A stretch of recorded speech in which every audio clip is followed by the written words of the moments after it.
भानु प्रताप सिंह और पूर्व मंत्री मदन चौहान के विवाद के बीच मदन चौहान ने की प्रेस वार्ता।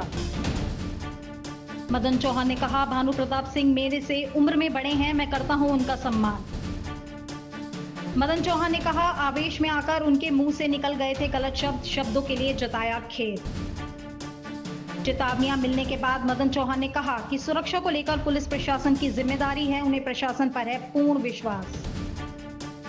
एक होटल के उद्घाटन में हुए भानु प्रताप सिंह और पूर्व मंत्री मदन चौहान विवाद के बाद कई वीडियो सोशल मीडिया पर चेतावनी भरी वायरल हो रही हैं और भारतीय किसान यूनियन भानु के प्रदेश अध्यक्ष के द्वारा 17 अप्रैल को मदन चौहान के घर का घेराव करने की भी चेतावनी दी गई है, जिसके बाद मदन चौहान ने प्रेस वार्ता की है, जिसमें पूरा प्रकरण बताते हुए भानु प्रताप सिंह को उम्र में बड़े होने पर उनका बहुत सम्मान करता हूं कहा है। और क्या कहा मदन चौहान ने, हम आपको दिखाते हैं।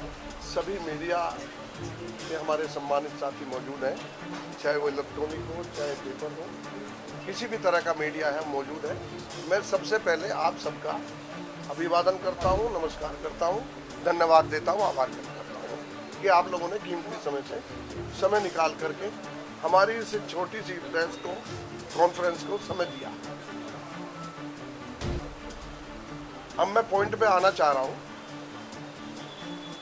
गढ़मुक्तेश्वर में 13/4/2026 को पलवाड़ा रोड है, उस पर एक ढाबा बना नया, उसके उद्घाटन का अवसर था।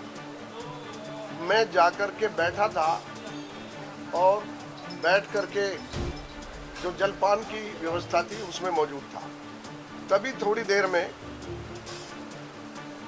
किसान यूनियन के राष्ट्रीय अध्यक्ष भानु प्रताप जी आते हैं और वो बैठते, मैं उनको नमस्कार करता हूँ, उनका अभिवादन करता हूँ और उनको चटनी से पकौड़ी भी खिलवाता हूँ। जलपान करने के बाद फिर हमारे पत्रकार साथी आते हैं, वो कहते हैं कि भाई हमने वार्ता करनी है, बात बैठ जाते हैं, मैं भी बैठा होता हूँ। तो जिस तरह से जब वो उनसे वार्ता कर रहे थे, वार्ता के समय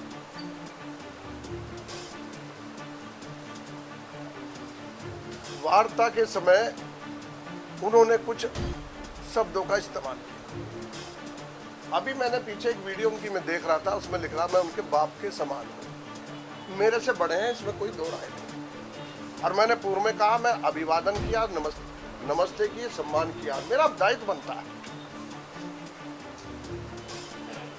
उसके बाद वो मात्र 3 या 4 साल बड़े होंगे, फिर भी बड़े तो बड़े ही हैं। पत्रकार वार्ता के दौरान उन्होंने कुछ अपशब्दों का यूज किया। वो पूरी भारतीय जनता पार्टी के लिए किया, वो माननीय मुख्यमंत्री के लिए किया, वो माननीय यशस्वी प्रधानमंत्री जी के लिए किया।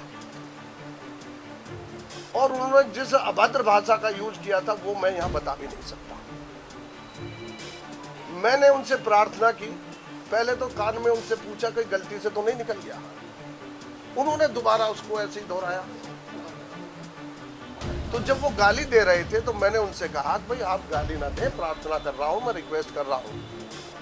और मैंने ये कहा कि अगर, तो उन्होंने फिर ये कहा कि मैं प्रधानमंत्री को गाली दूंगा दूंगा दूंगा दूंगा, इस शब्दों से। मुझसे भी असहनीय स्थिति बन गई, ये घिनौनी हरकत मुझसे सही नहीं गई। तुरंत मैंने ये कहा, कहीं आप पिट जाओगे इस दौरान, और नैतिकता के आधार पर हमने ये बात की। तभी जो है उनका गनर आया और हमें पीछे को धक्का दिया और वो उठ खड़े हुए और भाग गए। वहां चले गए। लोगों में एक ऐसा माहौल बन गया जो थोड़ा शोरगुल का सा माहौल रहा, वो चले गए। तभी हमें पत्रकार महोदय आए और वो हमसे पूछ रहे थे घटनाक्रम। हमने उन्हें घटनाक्रम बताया। जो हमने उनसे कहा कि जो कोई हमारे यशस्वी प्रधानमंत्री को, जो 140 करोड़ जनता का प्रतिनिधित्व पूरी दुनिया में करते हैं, मुख्यमंत्री जी जो 28 लाख लोगों का प्रतिनिधित्व करते हैं, पूरे देश में विख्यात है, और बड़े नेताओं के खिलाफ अगर आप कुछ कहेंगे, इस तरह की हरकत करेंगे, क्योंकि आपको मैं बता देना चाहता हूं उनकी ऑडियो वीडियो पहले भी माननीय मुख्यमंत्री जी की गालियों से भरी पड़ी है। अगर आप कहें तो मैं चलवा के दिखलाऊं। अगर कहीं आपको ऐसा लगता, मुझे लगता है जिस तरह से यूनियन को वो चला रहे हैं और अभद्र भाषाओं का बहुत जगह प्रयोग किया है, वो उनके लिए तो नया नहीं था, लेकिन मेरे लिए जरूर नया था। मैं एक समर्पित कार्यकर्ता हूँ। मैंने उनको समझाने का प्रयास किया, प्रार्थना की, उसके बावजूद भी जो उन्होंने गालियों की बौछार से शब्दों का प्रयोग किया वो पूरी रिकॉर्डेड भी नहीं है। वो मुझसे सही नहीं गई और मुझसे एक आध शब्द गलत निकल गया। मुझसे भी एक आध शब्द ऐसा जो नहीं होना चाहिए था। मुझे एहसास है कि मेरे जैसे व्यक्ति को, जिसने पूरी जीवन जो है थोड़ा नैतिकता का पालन किया है और किसानों के हित में लड़ाई लड़ी है, मैं शुद्ध किसान का बेटा हूँ। मैं 5 साल की उम्र से किसानी करता आया था। अब थोड़ा सा राजनीति में हो तो थोड़ा कम हो गया। और किसानों की चाहे वो किसी प्रकार की लड़ाई रही, मदन चौहान ने लड़ी है और बिल्कुल बेबाक होकर के लड़ी है, कहीं किसी उसमें आकर नहीं लड़ी। और मेरा जो राजनीतिक जीवन रहा है साथियों, गरीब के साथ, किसान के साथ सुख दुख में शामिल होकर के रहा है। आज भी प्रक्रिया वो कुछ ना कुछ रूप में शामिल है। मेरे संस्कार भी इतने कहीं गिरे हुए दिखाई नहीं देंगे आपको। उनकी उसके बाद उनकी कुछ वीडियो आई, कुछ उनके बेटे का आया, कुछ उन्होंने कुछ और, किसी ने संस्कार की बात की, किसी ने बड़े होने की बात की। मैंने उन सबका जवाब मैं दे रहा हूँ।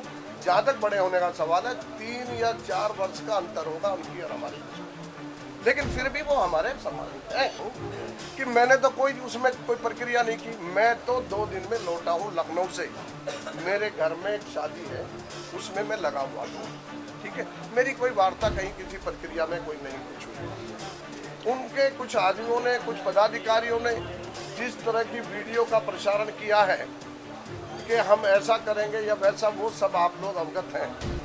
और उन्होंने कहा घेर करके हम हमला करेंगे, उनका घर घेरेंगे, उनका ये करेंगे। मैं तो नैतिक आदमी हूँ। मैंने तो कल अपना भगवान के नाम पे हवन शुरू कर दिया। कल हवन करूँगा कि हमें भी सद्बुद्धि हो, सबको सद्बुद्धि हो। और जितने लोग अभी युवा लोग एक्सीडेंट में मारे गए, अप्राकृतिक ढंग से उनकी मृत्यु हुई है, उनकी शांति के लिए शिव भगवान का कल भजन मैं हवन करूँगा। और जहाँ तक उनकी ये बात है, मुझे थ्रेटिंग की, धमकी की, भाई ये मैं नहीं समझता कि उनका उचित कदम होगा। अगर है तो भैया प्रशासन जाने और वहाँ की जनता जाने। मैं तो जनता से जुड़ा आदमी रहा हूँ। मैंने तो हमेशा जनता के हित के लिए काम किया है, तो उनको मेरे बारे में सबको जानकारी है, सबके सुख दुख में शामिल रहा हूँ। तो मुझे कहने की कोई उसमें उनका प्रतिकार मैं नहीं करना चाहता। मेरा आज भी उनका सम्मान है, पहले भी सम्मान था। कुछ एक शब्द उन्होंने तो पूरी सीमाएं लांग रखी हैं, वो आपके सब नॉलेज में होंगी। उसको मैं बताऊं तो मैं अच्छा नहीं लगता, क्योंकि तुच्छ हूँ, मुझे इतनी जानकारी नहीं होगी, ना मैं जानकारी रखता रहा हूँ। लेकिन अगर इतनी बेइज्जती करने के बाद पूरे देश की, पूरी पार्टी की, पूरे प्रधानमंत्री जी की, पूरी मुख्यमंत्री जी की, अगर मेरे मुंह से एक शब्द निकल गया, उसका भी मुझे एहसास है कि मुझे नहीं कहना चाहिए था। लेकिन उनकी जो ये गतिविधि है, क्या इसको नहीं देख रहे? पूरा समाज देख रहा है, पूरी और भी यूनियन काम कर रही हैं।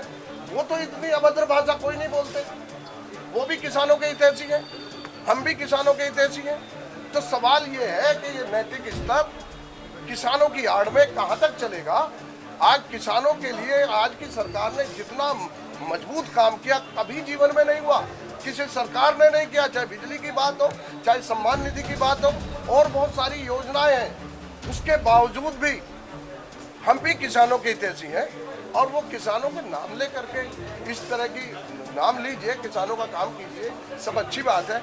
लेकिन अगर कोई गलत भावना के साथ, गालियों के साथ संवैधानिक पद पर बैठे हुए किसी को, कोई भी हो सकते हैं, उनके लिए बेइज्जती, अपमान करेगा, तो हमारे लिए सहन करना मैं समझता हूँ बहुत अच्छा नहीं है और होना भी नहीं चाहिए। इतनी हमारे अंदर नैतिकता और शिष्टाचार होना चाहिए कि हम उस बात को उनको समझा सकें, एहसास करा सकें। यही मेरा मकसद था। और मैं तो ये चाहता हूँ कि भगवान उन्हें भी सद्बुद्धि दे, धैर्य और संयम से काम करें।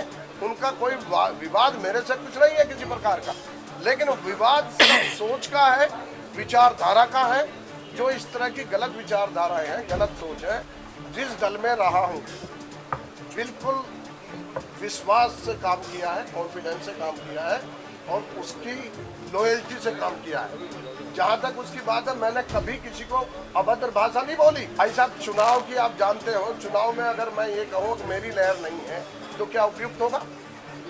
भाई मैं तो यही कहूँगा, दूसरे की लहर नहीं है, मेरी लहर है और उस लहर को भाई बनाए रखे। मैं तो जनता के बीच में रहा हूँ, जनता ने मुझे कहा कि बसपा से टिकट ले लो, मैंने उनकी आज्ञा का पालन किया।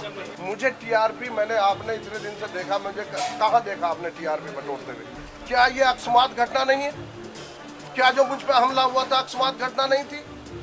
जब उसमें पिस्टल बरामद हो रही है, अब भी पिस्टल गायब है, दूसरा जमानत कराने के लिए वहां पहुंच गया। अगर मैं गलत था तो उसको थाने प्रस्तुत होकर कहना चाहिए था मैं गलत हूं। अभी भी वो पकड़े नहीं गए, उन्होंने जमानत हाई कोर्ट से करा ली। उनके पास पिस्टल भी है, वो गाड़ी भी है और वो लोग भी मौजूद है उनके पास, और भी गाजियाबाद में भी और आपके नोएडा में भी मुकदमे दर्ज है इसी प्रकार के। और उस दिन की भी उनकी 2 घटनाएं हैं जिसको उजागर नहीं किया जा रहा। उन्होंने सियाना में जाके उन्हीं पिस्टलों से गोली चलाई जो उसमें जाम भी हुई, एक डॉक्टर को पीटा गया। ये अंदरूनी तौर से आप अपने सोर्स से कराइए। देखिए, अब मुझे नहीं पता क्या है, मैं इसकी गहराई में नहीं, लेकिन टीआरपी क्या मैं बटोरूं, मैं तो जानता ही नहीं कैसे टीआरपी। जब उन्होंने इतनी बड़ी बेइज्जती देश के संवैधानिक पद पर बैठे माननीय प्रधानमंत्री जी के लिए, इतनी जिन्हें अब मैं आपके सामने नहीं बता सकता, इस तरह की गालियां दी। और ये पहला रिकॉर्ड नहीं है, आप पूरा रिकॉर्ड उठा के देख लीजिए। कहो तो एक वीडियो चलवा के दिखवा दूं आपके सामने, तो उसमें आपा होता क्या होता। अगर मेरा भी आपा, भाई ब्लड प्रेशर तो हमारा भी हाई हो सकता है, लेकिन हमने तो एक शब्द में आपा खोया, वो तो पूरी देखिए, पूरा इतिहास उठा के देखिए।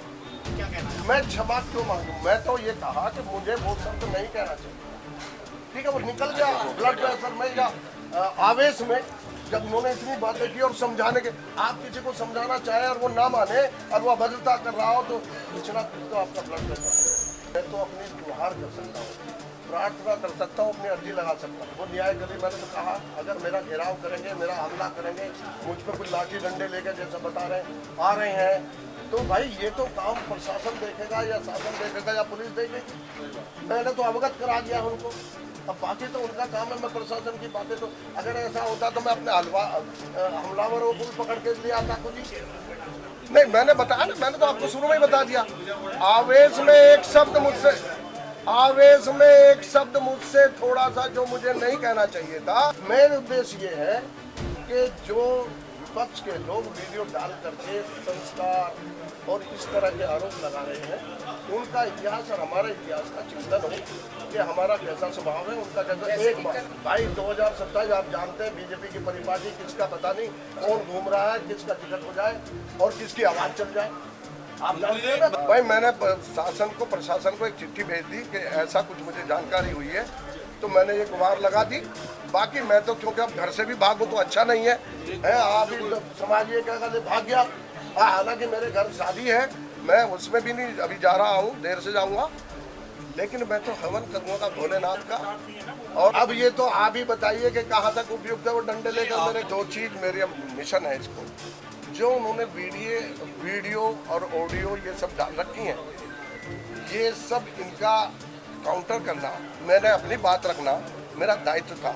दूसरा दायित्व ये था, अगर वो अपनी ये वीडियो, मैंने कहा एक शब्द मुझसे गलती उसकी एहसास किया, ठीक है। उन्होंने जो इतनी बड़ी गलती कर रहे हैं और आज नहीं कर रहे, शुरू से करते आ रहे, उसका भी तो कोई इलाज हो। नहीं, ऐसा नहीं। मैं आपको एक बात और बता दूं, जो मेरे क्षेत्र में कथा होती है और कोई कथावाचक होते हैं और कोई मुझे भेजता है निमंत्रण, तो मैं कथा में जाता हूँ। मेरा आध्यात्मिक रुझान आज से नहीं है, बहुत पहले से है। और मैं ये चाहता हूँ कि ये शुद्धि हमारी भी हो, दूसरे की भी हो, और हवन करने से तो वातावरण शुद्धि होगा।